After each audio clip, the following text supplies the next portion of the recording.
Elohim, and they're called El, which are angels, they were created by a supreme, just like we were. So they are created beings. But then in that Elohim, you have two beings we find that were not created. They just were. And I'm not trying to explain what they were meant. They were, okay? They were. All right?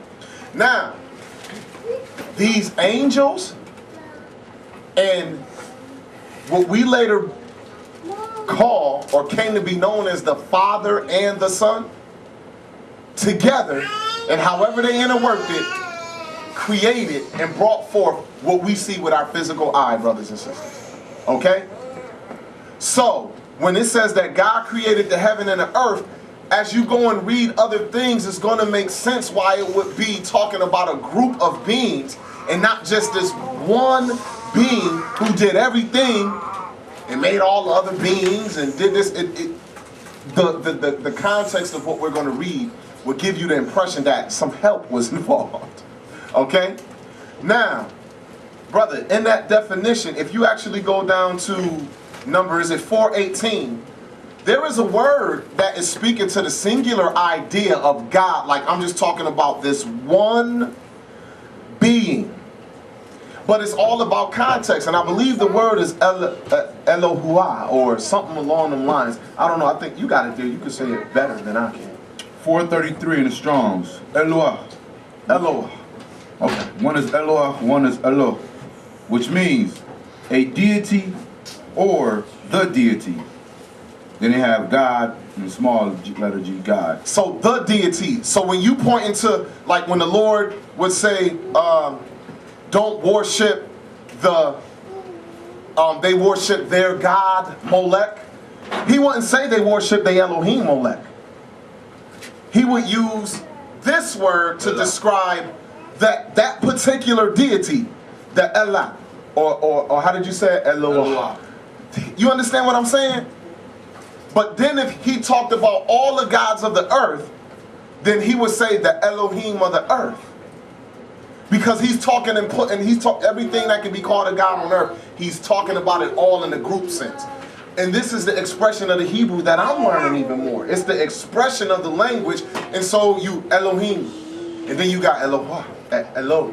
And then the expression of it is letting people know, and the people understand the language would know where you're talking in a plural sense, you're talking specifically at one, they would know this, but we don't necessarily know it. We have to be educated after the fact. And so that's why I'm throwing words out here that if you do the research on, they will give you a clearer understanding on the terms used for God, other than us just saying the English word God, because that could go all over the place. Go ahead. Like, no, one point I want to bring out, like in Matthew, when Christ was on the cross, and he said in the Hebrew, Eli, Eli, lama sabachthani. He was saying Eli, meaning like, my God, singular, instead of saying Elohim, Elohim. That's a real good point. That's a real good point. Just showing you that Christ was talking to the one. He was talking to the one. You understand? Because he didn't use Elohim there. That's a real good point. That's a real good point. And so now that we understand that, let's go to John 1 to get some scriptural backing on the point that's being made there. John 1. And when you get there, we just going to read verses 1 through 3. John 1, verses 1 through 3. John 1. In the beginning was the Word, and the Word was with God, and the Word was God. The same was in the beginning with God. All things were made by him, and without him was not anything made that was made.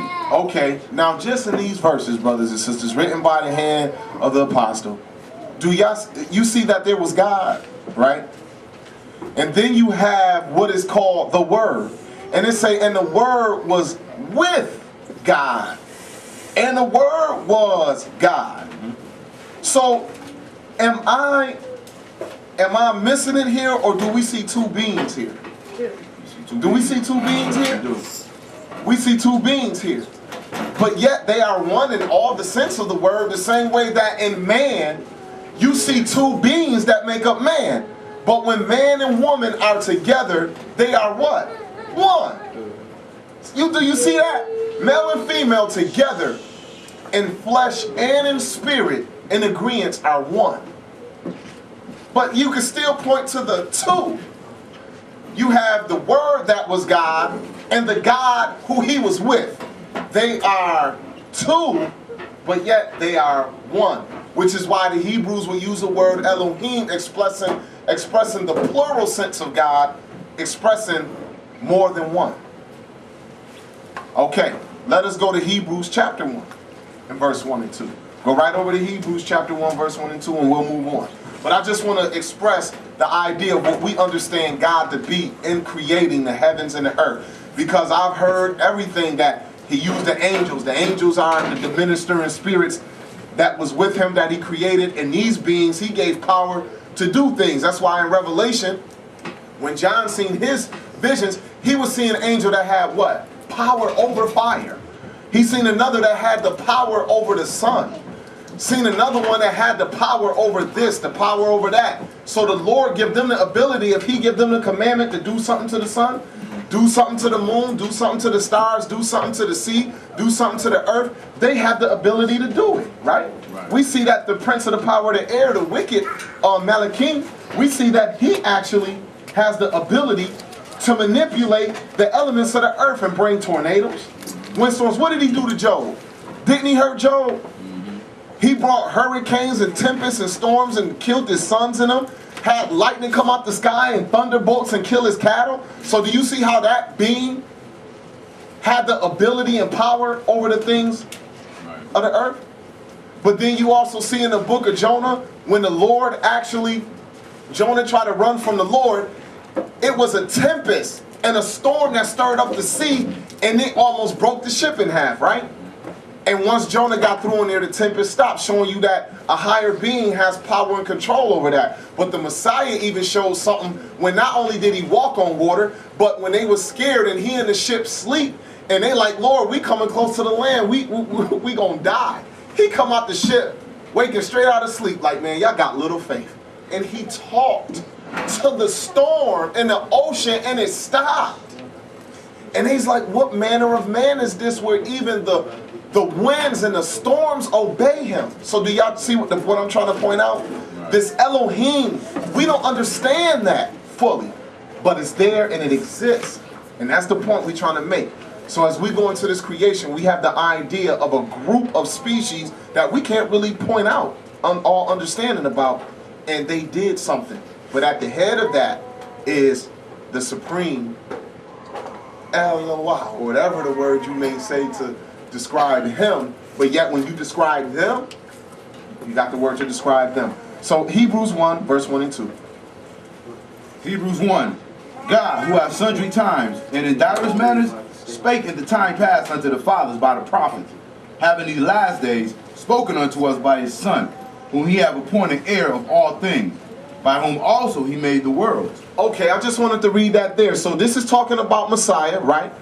And it's letting us know about the things that he was appointed to, but it's letting us know that this one who was manifested in the earth, who died 3 days, 3 nights in the grave, resurrected, and all power in heaven and earth was given to him, that the worlds was made by him. So we see one who is God, and then we see another one who he called his Son, who he said, by him I made the worlds. He's a part of that what? Elohim. But if you talk about either one of them in particular, you could use the word, what did you say? How you say you pronounce that word again, bro? Eloah. Eloah. You could point to them in particular and call them Eloah. But if you talk about them together, you saying Elohim.